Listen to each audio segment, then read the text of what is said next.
Hey everyone, happy Valentine's Day. You know what they say in the cyber world? Sometimes Cupid could shoot that arrow in a bad spot. Be careful. You're watching Techstrong Gang.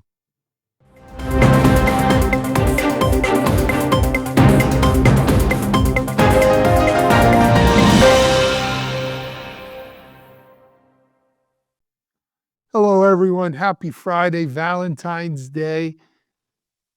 For lovers and love, and so we're going to be spreading some love here on Techstrong Gang today. We've got Lisa Martin in her Valentine's red outfit. What more can we ask?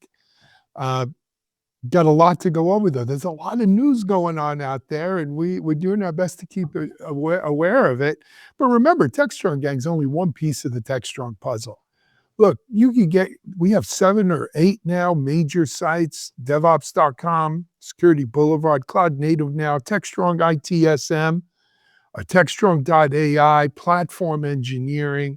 Techstrong.tv is our video platform where there's over 8,000 videos there, as well as corresponding properties, podcasts, wherever you listen to podcasts or wherever you do your social media. Techstrong is there. Our YouTube channel, I should mention too, Techstrong.tv. If you want to stay up on everything there, go to Techstrong TV on YouTube. We have shorts and all of our content there.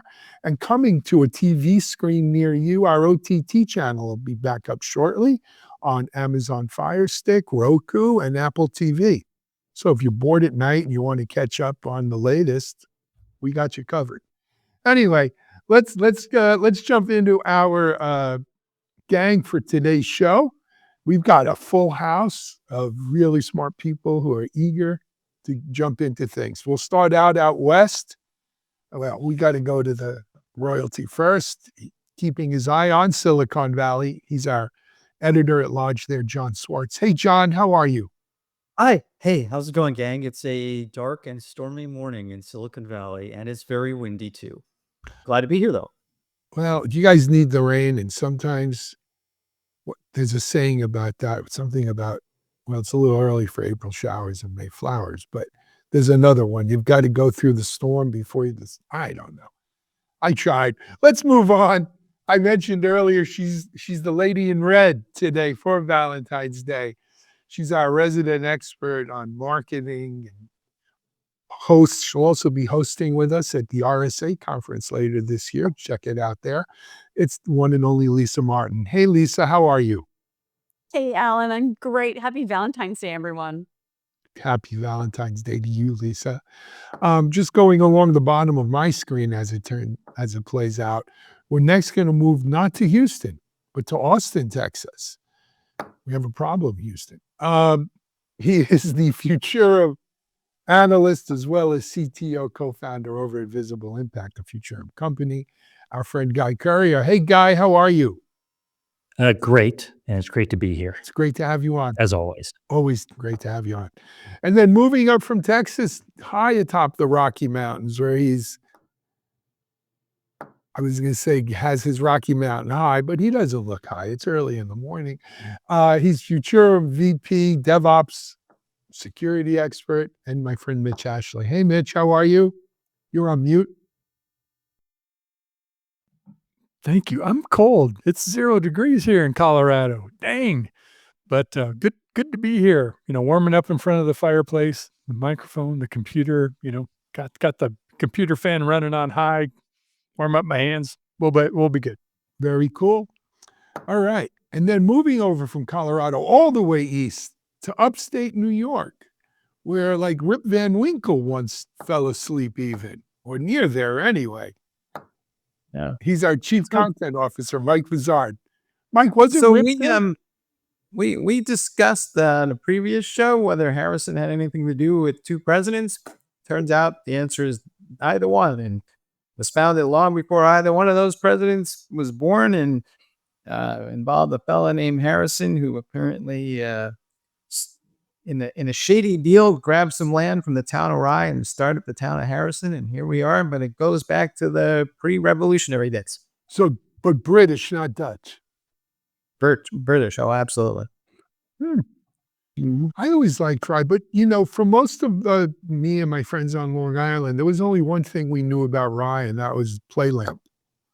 Yeah, that was the place to go when I was about 8 or 9 years old. It was a bit of a schlep for us. Now, Mike, wasn't most of Long Island and New York a shady real estate deal at its core? That The was story. just that was when you remember the fresh air fund from Long Island, right? Do They you were remember shipping you those? Will you take me there? Yes. That's been knocked out with the DEI stuff. All gone. All Okay. done. Oh, Okay. Zing. Let's Bada jump bum. right into it. So Mike, yesterday things got a little hot and bothered on here as we talked about what I am now calling AI imperialism. And I'm going to be I talked about it yesterday on my Shimmy Says LinkedIn live show. Everybody's eager to plant their flag and claim their territory. And, Vice President Vance made it clear that it's America alone, though he called it America first. The EU responded. They're doing their thing. The UK is momentarily putting out their thing. Of course, China's doing their thing. Everyone's going to do their thing. We'll have a Dutch East India Company again and everything.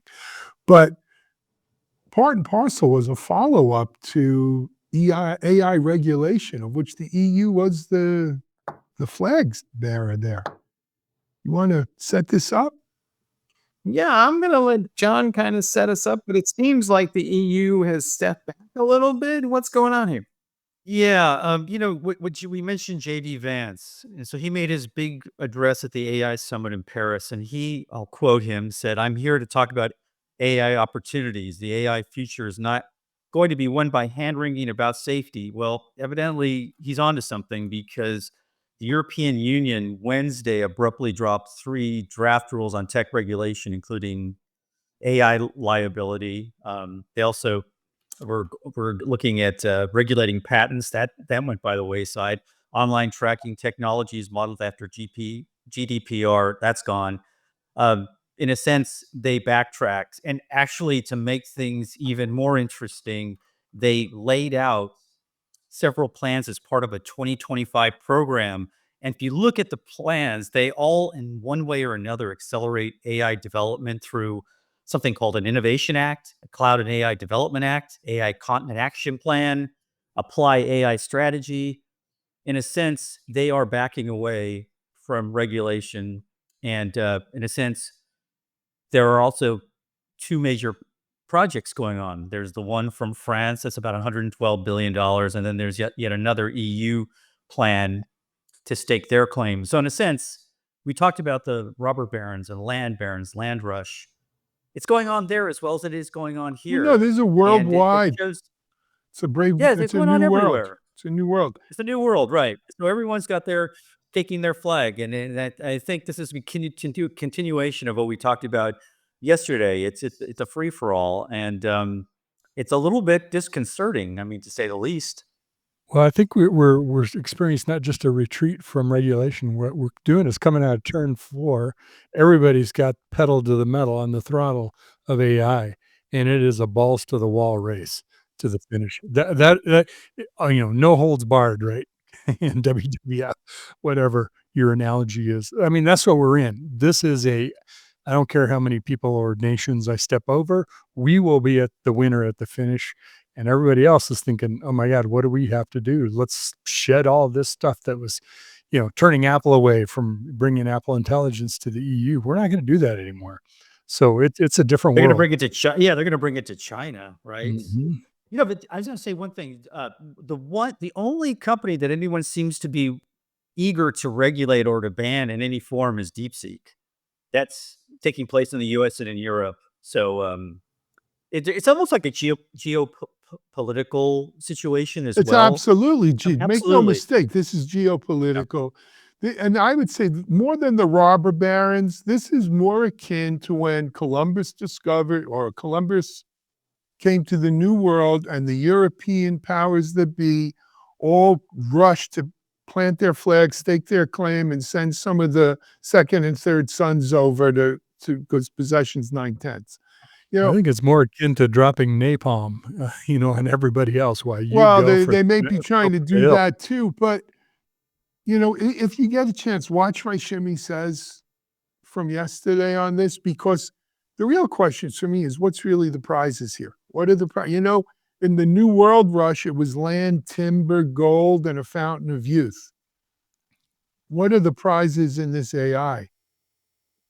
Super intelligence. That's the big one. That's the big one.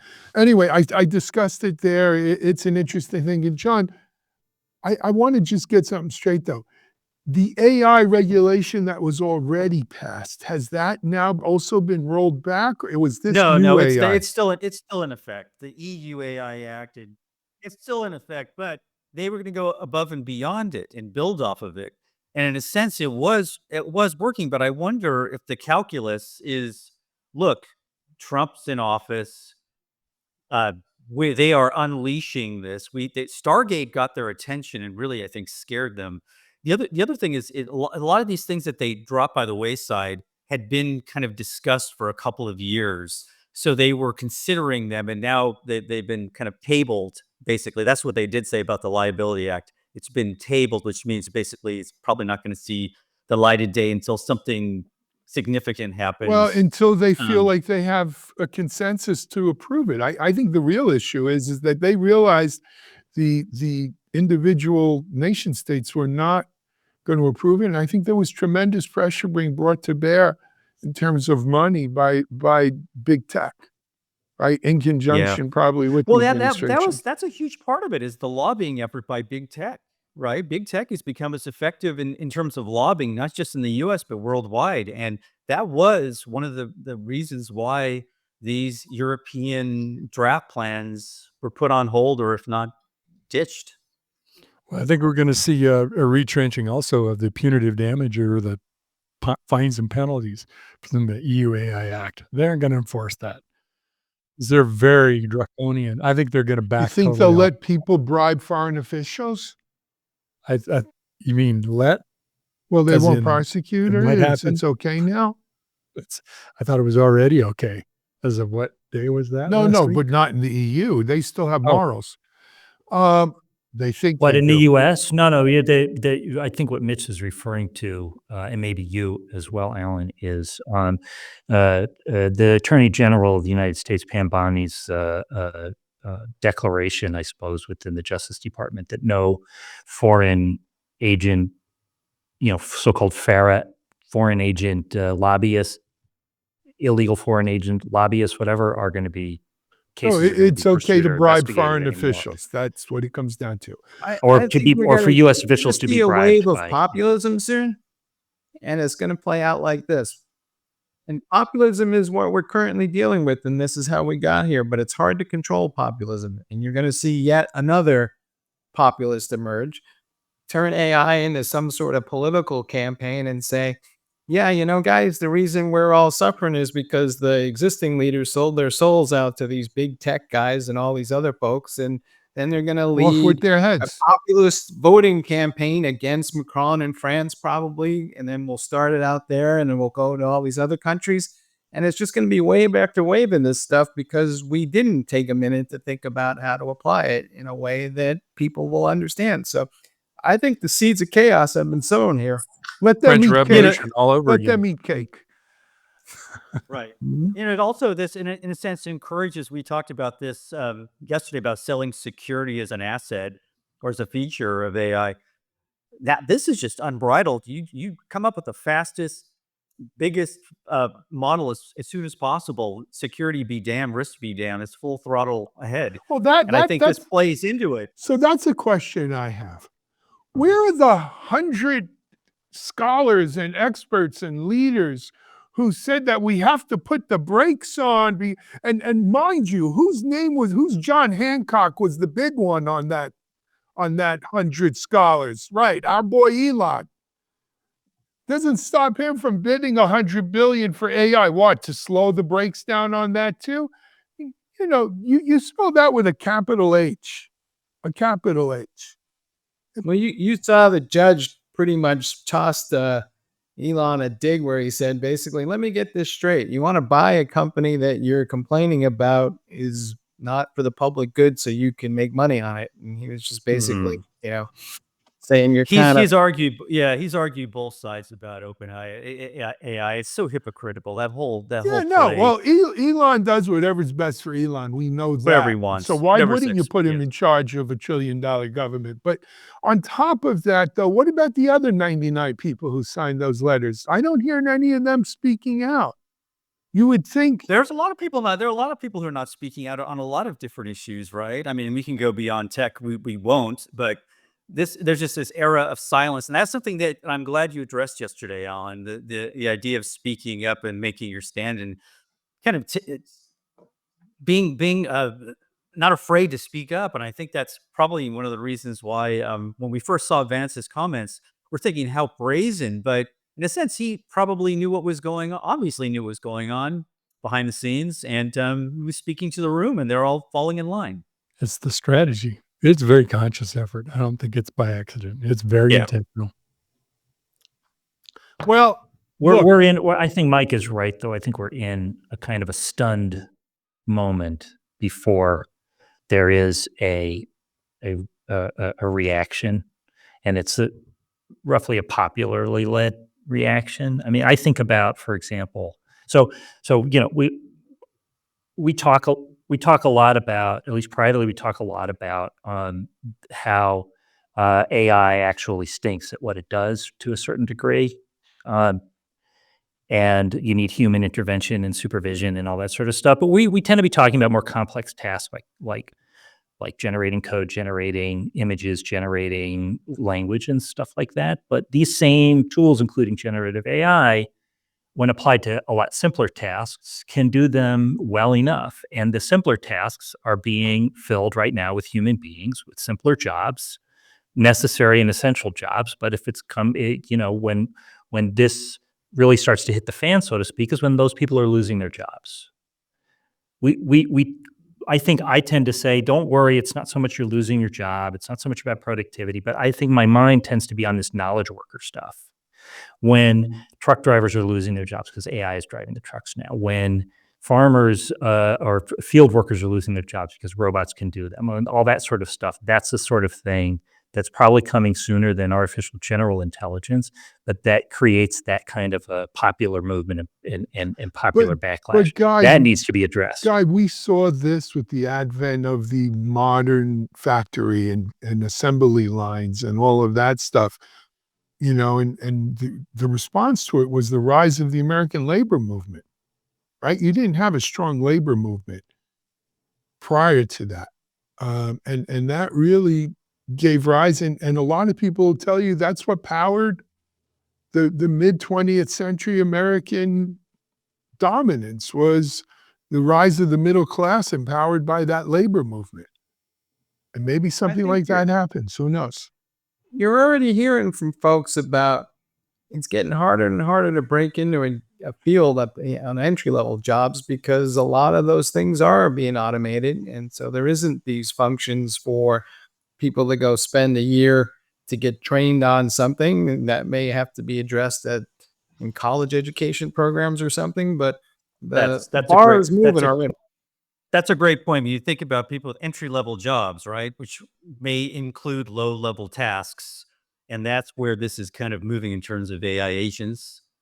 So it's going to be much more difficult. It's going to create this incredible ripple effect across not just the economy, but the education system, so everything.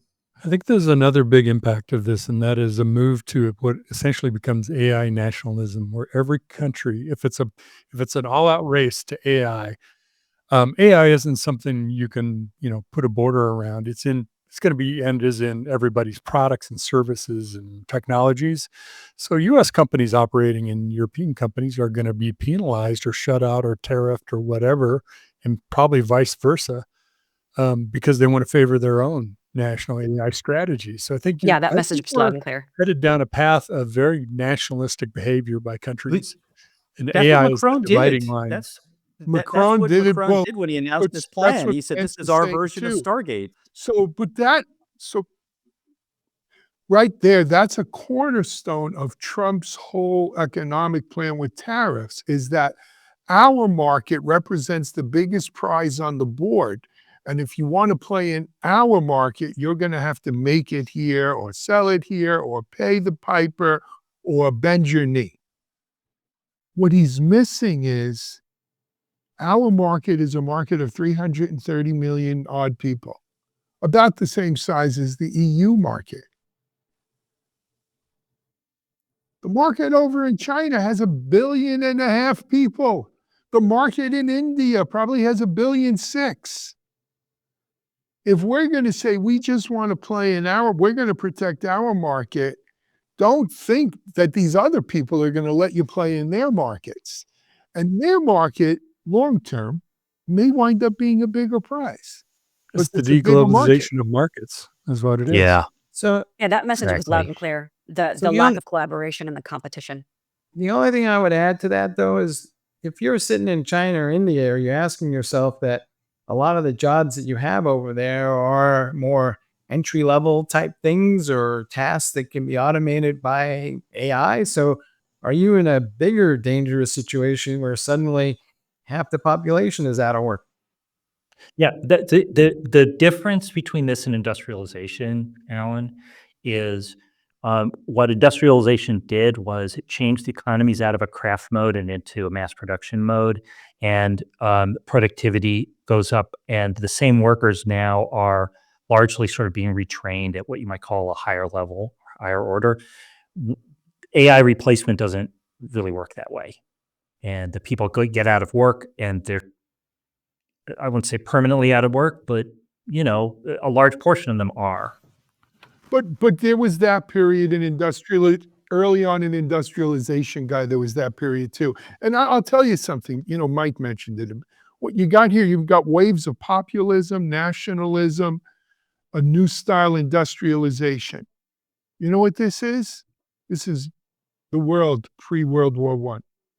Multipolared, many powers, everybody doing their thing, highly nationalistic, relatively new companies at the time. Germany was a relatively new country. Italy was a relatively new country. A lot of the British Empire was stirring for independence.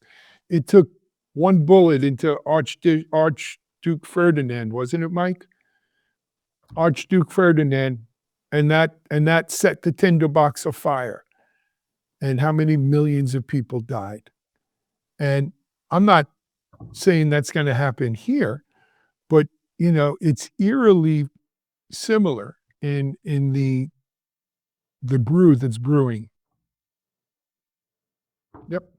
Anyway, let's take a break on Techstrong Gang and come back, put our smiling faces on. It is Valentine's Day.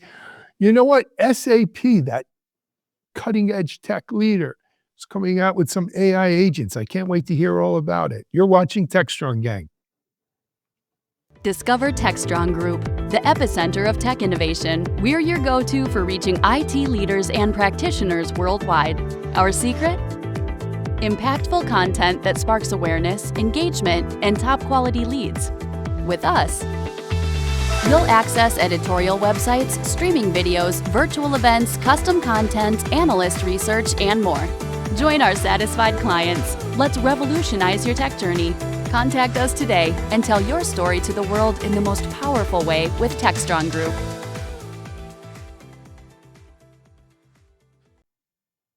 Welcome back. And as Alan alluded, SAP is, closing the gap a little bit between all these emerging AI technologies and where it is. This week talked about how they're rolling out not just AI agents across all their applications, but giving people tools to build their own AI agents. And then they align themselves with Databricks to provide the data sources for training various LLMs that you might use to build those AI agents. Guy, I know you've been following SAP for a long time, and it seems like they're never ever quite at the cutting edge, but they seem to be following faster these days. What's your take? Well, they are following faster. They used to be a lot slower. I don't think they exactly have a follow fast strategy. I think of them in the enterprise application space as somewhat similar to Apple in the consumer device space. John, you and I have talked about this. except that Apple claims innovation when they really aren't innovating. They're just doing things really well and better, so to speak. SAP is thoughtful and careful. I mean, one of the most thoughtful and careful companies kind of ever. It took them 10 years of development before they debuted HANA, for example, their in-memory database, as an ultimate replacement for all the third-party databases that they were using. So they are doing what a lot of enterprise application vendors have been doing for a while, which is incorporating AI. I mean, they already had a quasi-AI agent, this Joule agent, this help agent, which was pretty revolutionary for SAP. I wouldn't say SAP is, quite CLI oriented as it used to be, but still there's a lot about SAP use and management and operations that is very CLI like, really an understanding of the SAP stack and architecture, and just implementing or instantiating a workflow or a process in SAP feels a lot like going back to the 80s or 90s client server era. So they have sped up, certainly. I think that the overall implementation of the HANA Cloud, now the SAP Cloud, over the space of the last 10 years has made them overall a lot more agile. And they just haven't lost their, let's say, quality roots. So I don't think being late in the game here, which they definitely are in this incorporation of AI agents, is a bad thing, especially because I think they're doing a really smart thing with the Databricks partnership, and the sort of corollary launch that they've done of this new business data cloud. Listen, they've tilted at that windmill for a while. Data Hub, which I think still exists, was sort of a previous version of it. These ways to aggregate, collect, organize a data foundation for use by the SAP enterprise applications. They've been doing that for a while. This is the latest one, but it being cloud-based, third-party cloud-based, because I think it's just AWS to begin with. So they'll land there and then expand from there, and doing it in partnership with Databricks. That's a really smart strategy because, as we have said here, and some of us have been yammering about for quite a long time, one of the most important success factors in any AI implementation is sound, quality, well-organized, and clean data. The cleaner it can be, the better tagged and organized it can be, the better your vectorization will be, the better the tokenization in the AI application, and so on. It's like a value chain, and frequently the approach seems to be more just throw a whole lot of data at the training or tuning model. SAP is doing a lot better, and they are also not trying to do it all themselves. When they talk about the training or tuning of their own LLMs within the interface, within Joule, they're doing all the classic things, helping with code development, helping with the SQL query development, helping with operations with all these AI agents, but they are training using this data cloud that they've created and now have made available to the public. And so the overall user experience should be a lot better in a lot of ways, and a little bit less do-it-yourself. So, Mitch, let me ask you something. I feel like when I look at this SAP thing, this old conversation about build versus buy is coming back around. And the nice thing, I guess, from a certain perspective is, well, if SAP is going to give me AI agents, I don't have to build those myself. But then they're clearly saying I should build some AI agents because they're giving me some tools. So when would I build my own AI agents versus when would I buy them? And am I going to buy more than I build? Well, SAP has a history of partnering with the right key technology companies. They have a big partnership with SUSE for Linux. There's a special edition specifically for running SAP at a very high level, high performance, high failover, et cetera.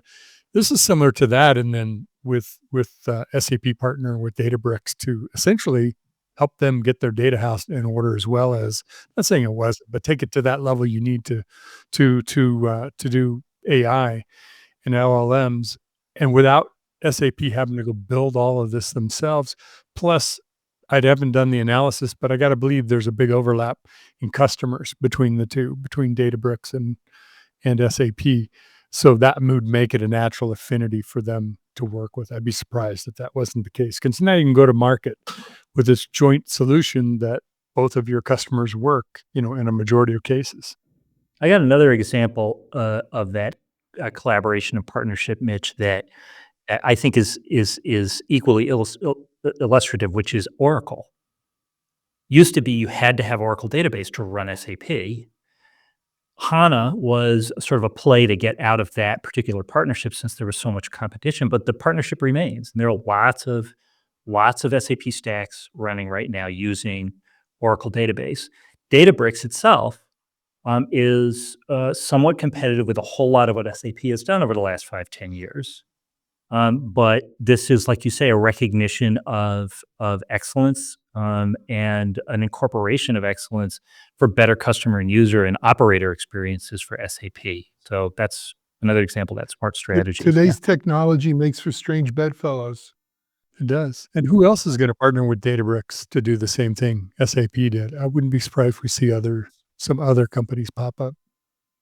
That's a good point. Yeah, I think the collaboration angle here was what struck me as SAP continuing to partner well.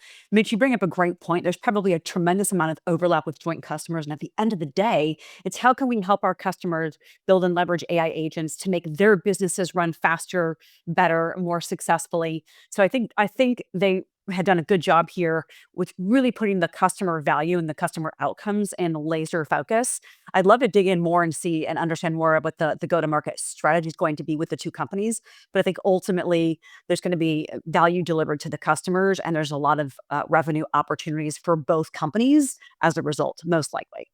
Here's the part I'm dubious about, and I extend this to Microsoft and Salesforce and all the people who are building AI agents.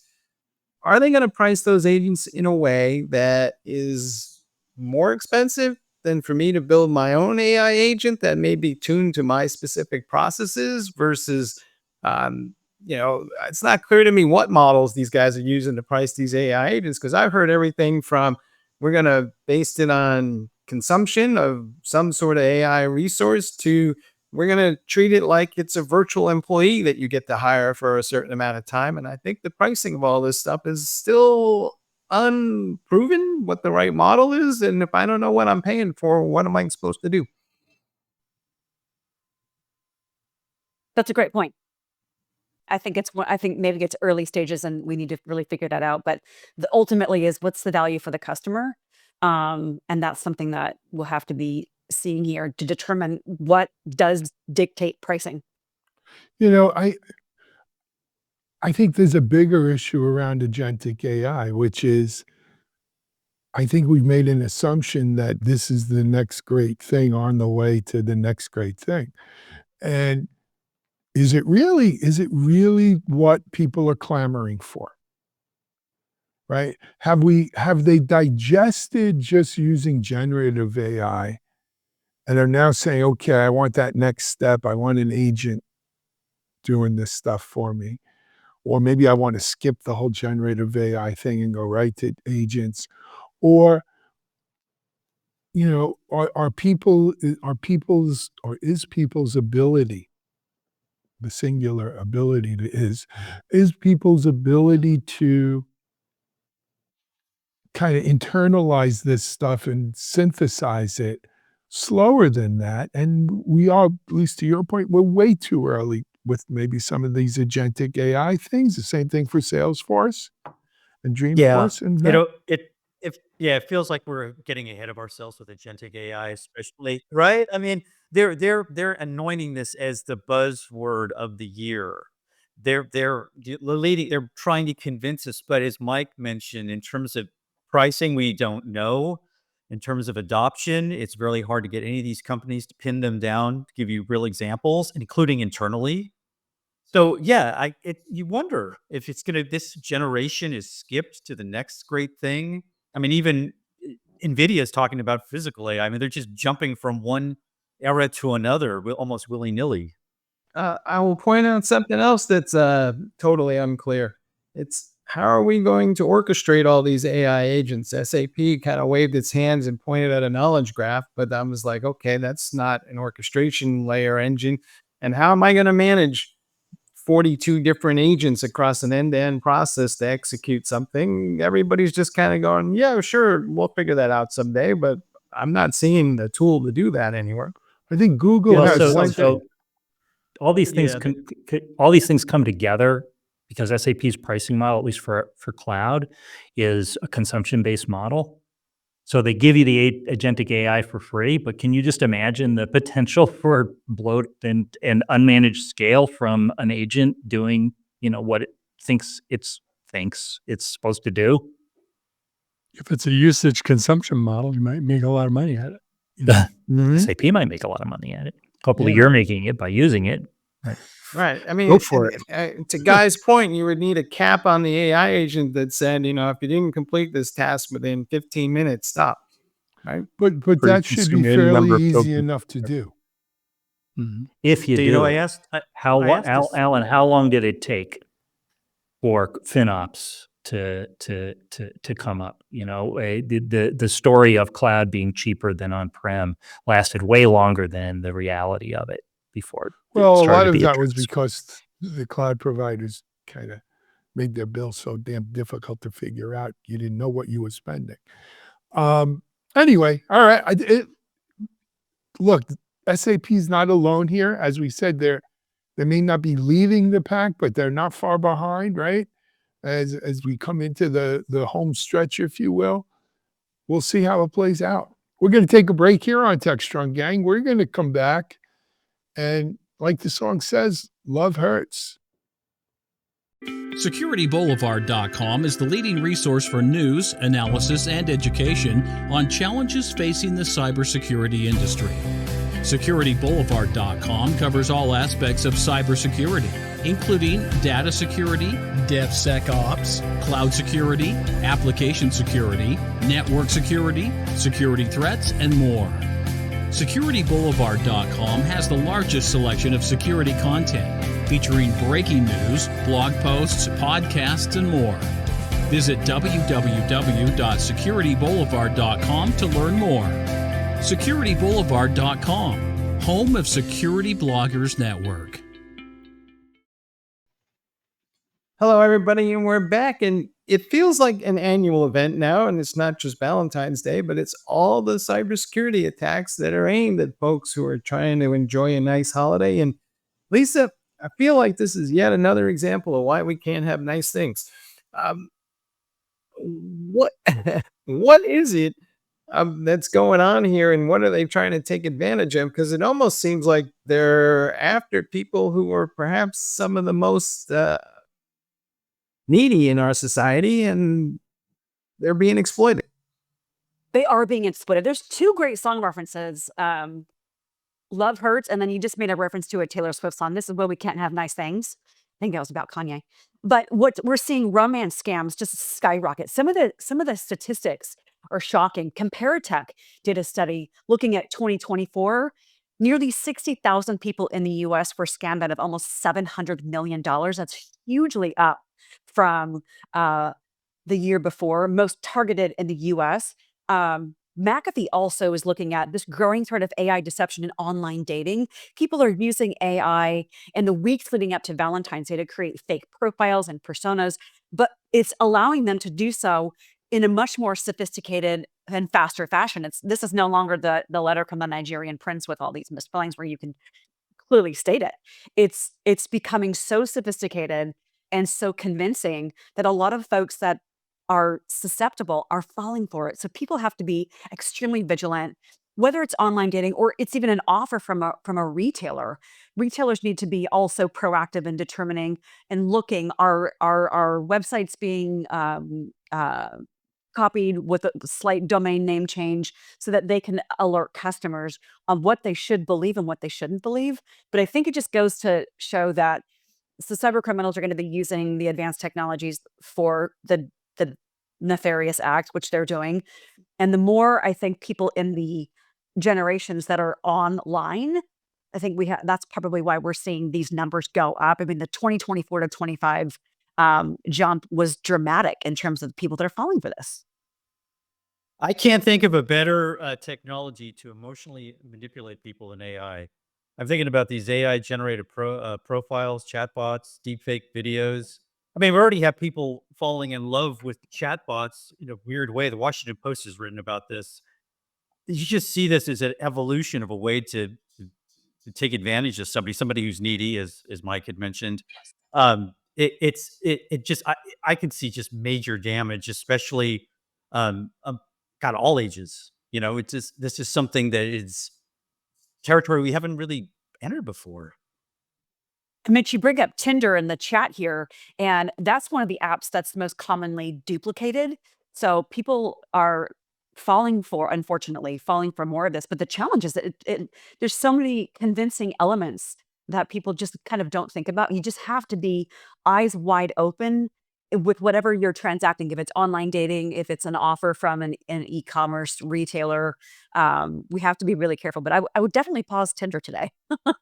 10 years ago, when I was not working in, but as sort of associated with a security product marketing team, we were talking about the human factor in security. And I'm sure that was already a thing, and it's still a thing, the human factor in security. That was talking about enterprise security, so that you can do what you can do with tools and all this other sort of stuff. But, Leon Panetta can't help clicking on the link to go and, see what this new speaking opportunity is for him or what have you. This is the same thing on such a huge scale, though. It's one thing if you're going to, institute, say, oh, okay, our CISO says we need to address the human factor in security. We're going to have these 3 compliance courses, blah, blah, blah. That does some mitigating, but what do you do for the population at large? What was the loss? $700 million or something from scams last year of 60,000 people in the U.S. That's a huge scale. I don't know what you do about it. I think part of the problem here is the other side of it, Lisa, is that most people are ignoring anything to do with Valentine's Day online because they're like, well, it's probably a scam. And so we're having the opposite effect here where the impact of these things is not just the individuals who are impacted by whatever scam, but people in general are less likely to deal with anything online related to Valentine's Day. I'm not sure we're there yet. I think we may be headed that way. I think there's a lot of susceptible people. Yeah. And let's be clear, it's not just Valentine's Day. I got scams, text message today purporting to be Dropbox to download some tax forms from something. Every holiday has its share of the bottom line is this, it goes to what Mike says, why we can't have nice things. Talking about, we're not talking about Ye because we don't talk about him. But that being said, the bad guys never miss an opportunity to take an opportunity. And that's what this is. It's an opportunity. People are out there. They know there's, some event that they can kind of play off. In this case, it's Valentine's Day. And they're doing it. And with AI, they do it better than they did before. Let me ask Mike a question. And I'm sure you'll answer instead, Alan. What has helped or what has kept credit card fraud as low as it is? And I'm not saying, we can throw up billions of dollars lost kind of thing, but it's essentially pretty low given the volume of transactions around the world. Well, U.S. law, and I think it's pretty international right now, is that the credit card companies themselves are responsible for fraud. If you report fraud or fraudulent access of your credit card account, you don't actually pay anything. The credit card company pays. Is there any kind of corollary here? I can't think of it, but is there any? That sort of regulation and law is out of vogue. But setting that aside, Mike, is there anything that can be done in a centralized manner to help? Most of these Valentine's Day transactions are already involving credit cards. It's already in play, Guy. That $700 million, who do you think paid that? Real people? It's probably credit cards. Unless I pose as some Russian war bride and I talk you into transferring money out of your bank account to me. Or Bitcoin or Venmo or... That's not covered. But, yeah. And the bottom line is, you know what? Kudos to the credit card companies. We've all been there, right? You got a suspicious transaction. You got to verify, or they denied it. They've developed algorithms that are pretty damn Mhm. good. Because they still have think- to. Because they have to. It's kind of what I'm saying. They have to because they're held They responsible they do for it. here too. They I do. think the medium is texting. We can capture some of this with phishing on emails, etc. I think the wide open universe is texting. That's the way much of this is going to happen. Mm. It's a shame. Anyway, So I should I still not. believe in You're love. saying I should not answer the person who just texted me who I don't remember. no, who they really like misses you. me and wants to get together again. Yeah, they really. I wants to go to. Okay. They saw We your got the tick, profile too. and they really want to meet you, Guy. They I like say long thumbs up. walks on the pier and rainy So nights. Walking in the rain. Yeah, That's what I'm going to propose. Late nights watching Techstrong Gang. Yeah, exactly. Yeah. up on the big How TV. romantic. That's the fish that'll Anything get me. better. I saw you on Obviously, Techstrong they Gang. know how Does to it every push your time. buttons. All right. Every time. Hey, we got to wrap up here. Man, what a great Friday, a great way to end the week on Techstrong Gang. We've got a full Techstrong TV lineup following the rest of today. We'll be back Monday. I know it's a holiday for a lot of us in the US, but we'll be doing a Techstrong Gang Monday. And have a great weekend and a happy, happy Valentine's Day to everyone out there. Enjoy it. Bye-bye, everyone.